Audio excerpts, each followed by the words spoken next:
Parce qu'il se trouve que les 3 belligérants de ce cercle rouge, comme dirait Jean-Pierre Melville, sont nés tous les 3 pendant une éclipse.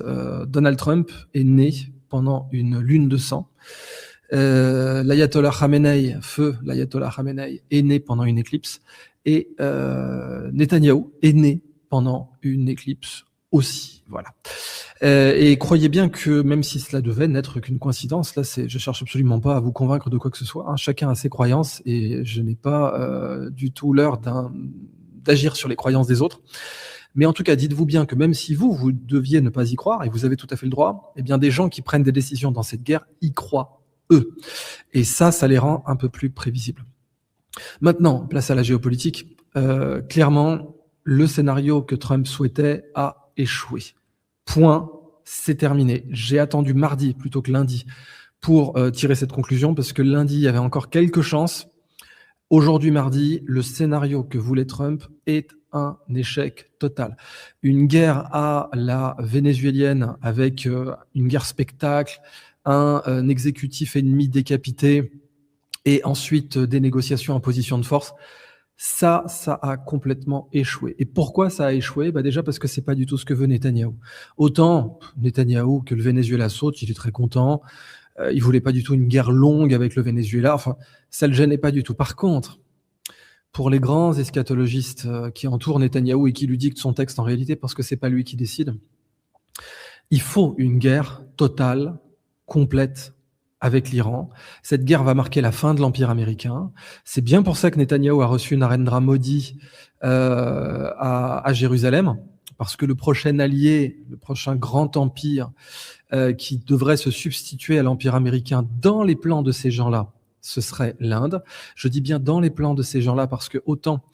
vous regardez par exemple, je sais pas, les États-Unis ont été fondés par des maçons, tout le monde le sait. Et Philadelphie veut dire l'amour fraternel, etc. Bon, évidemment, quand vous êtes un ésotériste talmudiste, par exemple, les maçons, c'est des guignols. C'est des guignols. Ils sont rigolos, vous pouvez jouer avec, mais c'est des guignols. C'est un truc qui a été créé au XVIIe siècle, XVIIIe siècle, qui se revendique des croisades, qui se revendique de l'Égypte ancienne, certes, mais c'est qu'une vague revendication. Il n'y a pas ce que les soufis appellent une silsila, où vous avez une chaîne prouvée, démontrée de maître à maître jusqu'au prophète. Non, il n'y a pas ça. Il n'y a pas de silsila des maçons jusqu'à l'Égypte ancienne. Absolument. Ils s'en inventent, mais il n'y a pas une chaîne démontrable, factuelle, de maîtres qui vous ramène à l'Égypte ancienne. Donc évidemment, quand vous êtes un ésotériste talmudiste, vous dites, mais c'est des péons, c'est des amateurs en termes d'ésotérisme. Le problème, c'est que vous pouvez pas faire ça avec les Indiens. Les Indiens, c'est peut-être eux qui ont inventé l'ésotérisme en fait. Voilà. Devant les Égyptiens, bon, les Indiens, vous faites pas ce genre de truc en fait. Hein. Quand vous avez par exemple comment il s'appelle déjà, bon sang, ce député qui était une caricature là.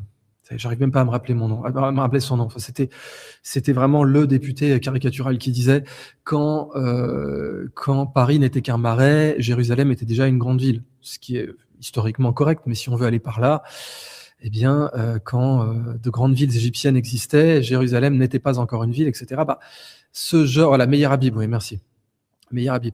Ce genre de mépris, les Indiens peuvent le mettre au monde entier, en fait. Voilà, parce que entre Mohenjo-Daro, qui est dans l'actuel Pakistan maintenant, mais d'une façon générale la civilisation de l'Indus et puis les premiers ancêtres des yogis, c'est les Indiens qui ont inventé l'ésotérisme. Et encore aujourd'hui, je vois régulièrement, parce qu'à Paris ça a toujours été très chic quand vous regardez. Il y avait eu Alan Kardec, pas mal, hein, Alan Kardec, mais disons entre Madame Blavatsky, Alan Kardec, etc. L'ésotérisme de salon à Paris. Ça a toujours été très chic et ça a toujours fait croire à certains cercles ésotériques parisiens qu'ils sont au sommet du game de l'occultisme. Donc ils font des trucs, ils font l'Arche de la Défense, la pyramide du Louvre, ils font des petites bricoles, ils s'amusent, bon, voilà. Ils vous font comme ça un peu de langue des oiseaux ou un peu de pseudo-initiatique, à savoir cette église nous l'avons rendue occulte. T'es très content Macron quand il a sorti cette phrase dans son discours, des petits frissons dans le dos. Tiens, regardez un peu les moldus qui comprennent rien à l'ésotérisme. Bon, les Indiens, c'est pas le même délire. Voilà. Les Indiens, ils ont les agoris. Les agoris, ils bouffent des cadavres, en fait. Voilà. Et l'État indien vient pas les faire chier. C'est eux qui ont, voilà, tout ce qui est magie noire, etc., qui d'ailleurs au départ magie noire signifiait pas du tout magie négative, hein, ce qu'on appelle magie noire au départ, c'était pas du tout ça que ça représentait. Voilà, tout ce qui est magie noire, qu'on appellerait comme tel, et il suffit de lire d'ailleurs l'excellent ouvrage d'anthropologie, hein, parce qu'il est présenté comme un recueil anthropologique, Magie orientale de Idriss Shah. Pour vous convaincre que ces types-là, ils ont vraiment inventé l'ésotérisme et l'occultisme. Et ce que je veux dire par là, c'est que les ésotéristes talmudistes peuvent pas les prendre de haut, les Indiens. Ils peuvent prendre de haut tous les maçons américains, bien sûr, ils peuvent. C'est même limite encouragé, pour être honnête. Mais prendre de haut les Indiens dans ces aspects-là, c'est pas possible. Donc, ça va être, à mon avis, très très compliqué. Mais bon, ça, c'est l'histoire qui le déterminera. Donc, en tout cas, on est maintenant dans une guerre qui est en train de déterminer la fin de l'Empire américain. Et je vais vous donner évidemment, tout à travers tout ce direct, des chiffres, des points d'appui, des éléments qui permettent de vous faire une opinion là-dessus. On va commencer par un chiffre simple. À la fin de la guerre du Vietnam, 1975, pour les États-Unis, hein, bien sûr, la guerre du Vietnam a continué avec la Chine par la suite. Mais à la fin de la guerre du Vietnam, l'opinion favorable à cette guerre aux États-Unis était de 29%. 29%. Donc c'est 2 fois la cote de popularité d'Emmanuel Macron, par exemple. Dites-vous bien que Emmanuel Macron est 2 fois moins populaire que la guerre du Vietnam en 75. Ça vous donnera vraiment une base. Eh bien, à la fin de la guerre du Vietnam, donc, c'était 29%. Et en fait, aujourd'hui, au début de la guerre en Iran, c'est 27%. Ça veut dire que vous avez une guerre aujourd'hui en Iran qui est moins populaire que la guerre du Vietnam après 20 ans de conflit. D'abord indirect, puis ensuite direct avec l'escalade dans les années 60. Voilà la situation. Rien que ce chiffre-là, je pense que voilà, vous avez déjà compris l'essentiel. Mais c'est loin d'être fini. Alors déjà, ce qu'il faut comprendre, c'est que ça signifie qu'un false flag est vite arrivé. Eh oui, parce qu'il n'y a rien de tel, si vous voulez une guerre longue, qu'un porte-avions américain soit coulé, par exemple, hein, que vous ayez quelque chose de choquant, quelque chose d'impressionnant. Et là, l'opinion, s'il y avait un Pearl Harbor, évidemment, hein, les choses seraient complètement différentes. Oh, Pearl Harbor, justement, le 11 septembre. Le 11 septembre, c'était génial. Le 11 septembre, Netanyahou, il a adoré parce que ça a permis de remodeler tout le Moyen-Orient. Mais le problème, c'est qu'il y avait beaucoup de Moyen-Orient à remodeler. Il y avait l'Afghanistan, il y avait l'Irak, il y a eu la Syrie. Bon, il y a eu tout un tas d'autres zones à remodeler.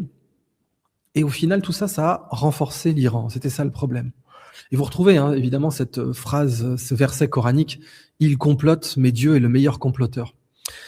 Pour les soufis, le bon Dieu, ce qu'il aime faire, c'est vous mettre à 2 doigts, quand vous êtes un méchant, quand vous êtes un salopard, hein, c'est de vous mettre à 2 doigts de votre objectif. Quand vous êtes un grand comploteur, ce que Dieu adore faire, c'est de vous faire caresser votre objectif, que vous soyez presque à sentir sa forme, sa texture entre vos mains. Vous savez, c'est comme cette scène dans Casino.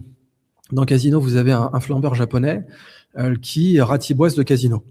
Donc, il bat complètement le casino, il repart avec des millions. Et vous avez Robert De Niro, hein, qui représente d'ailleurs monsieur Rothstein, si je ne m'intéresse pas. Et oui, on dit Rothstein hein, pour ce monsieur, pas de problème. Rothstein en français. Qui dit, non mais ça s'est pas passé comme ça, on n'est pas fou, il nous a ratiboisé. Alors, on a décidé on a payé le pilote de son jet privé pour dire qu'il avait un incident, qu'il était défectueux. Et puis ensuite, on lui a fait rater à ce flambeur japonais tous les vols commerciaux. Donc, on l'a fait revenir à l'hôtel. Alors là, on lui a donné un étage complet pour lui, etc. Et il s'est remis à jouer. Et il a commencé à jouer lentement, avec de faibles mises. Et ensuite, on connaissait bien la psychologie de ce mec. Il s'est mis à miser plus. Et à la fin, il nous a rendu le million qu'il nous avait pris et il a perdu 2 millions de sa poche. Et ça, c'est exactement ce qui se passe. Dans l'histoire du monde, des grands comploteurs qui étaient à 2 doigts d'atteindre leur objectif et qui parfois avaient pu comploter à travers une continuité dynastique hein, sur 1000 ans plus, ont été à 2 doigts de toucher leur objectif. Il le sentait, il le voyait, l'hubris était là. Oh, regardez tout ce qu'on a fait. On a un plan en 25 lettres, il nous manque plus que la 26e. On a fait A, B, C, D, E, F, G, H, regarde, à chaque fois, ça nous a renforcés, ça nous a prouvé qu'on était bons, ça nous a prouvé qu'on était les meilleurs, ça nous a prouvé qu'on était invincibles. Et la dernière, échec total. Échec absolu. C'est exactement ce que vous retrouvez dans la sourate de la caverne avec Al-Khizr, le verdoyant. C'est cette capacité qu'a le grand maître de la subtilité, qui est donc Al-Khizr, le maître du latif, le nom divin Al-Latif, le subtil, de faire en sorte que les méchants soient toujours à 2 doigts de leur objectif et que ça leur échappe. Voilà. Et pour moi, c'est clairement ce qui va arriver. J'en suis absolument convaincu, c'est clairement ce qui va arriver. Vous avez ce qu'on dit, il y a loin de la coupe aux lèvres. Vous avez cette petite maxime dans The Witcher, le jeu vidéo. Vous avez le maître de Geralt de Rive dans The Witcher qui lui dit avant d'être pendu, demande à boire un verre d'eau. Tout peut arriver avant qu'on ne la puise. Et c'est exactement ça. Tout peut arriver, même dans le dernier moment, même dans la dernière seconde. Tout peut arriver. Là, en tout cas, tout semblait parfaitement marcher avec le 11 septembre. Parce que y a eu l'Irak, alors c'est génial, l'Afghanistan, l'Irak, etc. Tout, c'était merveilleux, merveilleux. Netanyahou se régalait. En plus, il a pu envahir, alors c'est pas lui, mais il a pu envahir le Liban. Bon, il se régalait. Et puis quand même, il y avait un problème, c'est que tout ça, ça a renforcé l'Iran. Mais c'était pas un souci parce qu'à la fin, on devait finir sur l'Iran. Ça devait être le coup de grâce, ça devait être le grand final. Le problème, c'est que la guerre en Irak, elle a renforcé qui ? L'ennemi de l'Irak, qui est l'Iran. Elle a renforcé les chiites en Irak, bien sûr. Et puis, toutes les autres guerres, en fait, dans la région, elles ont renforcé la grande puissance régionale, qui est l'Iran. Encore une fois, à chaque fois, Netanyahou disait, mais c'est pas grave, on va terminer sur l'Iran. Alors, Obama l'en a empêché. Obama a été compromis sous plein d'aspects. Il a été pour la guerre en Ukraine, qui était elle aussi voulue par Netanyahou, parce qu'il y avait cette idée de frotter ces salopards de Slaves ensemble pour les limer complètement. C'est tout à fait ce qui s'est passé. Mais elle aussi, d'ailleurs, elle a échoué. Elle a échoué. Les Russes, par exemple, ces salopards de Cosaques, selon ces gens, ils ont gagné en population. Ils ont récupéré 4 millions d'habitants du Donbass. Donc même en admettant qu'ils aient perdu 1 million de soldats, ce qui est vraiment pas du tout le cas, mais même en prenant les chiffres complètement délirants, les chiffres les plus élevés que vous puissiez, ils auraient gagné 3 millions d'habitants en net.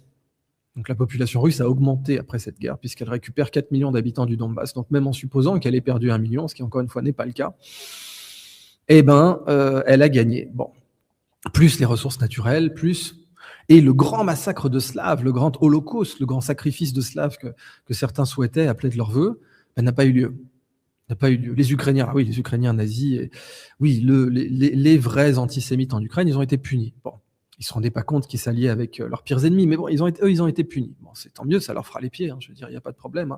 Chacun doit subir les conséquences de ses actes, mais les Russes, qui devaient être punis aussi, les Rothschild, évidemment, ça fait des années qu'ils veulent déglinguer Poutine, eux, ils se sont renforcés. Donc là, déjà, il y a un truc qui n'a pas marché. Ça ne s'est pas passé comme prévu.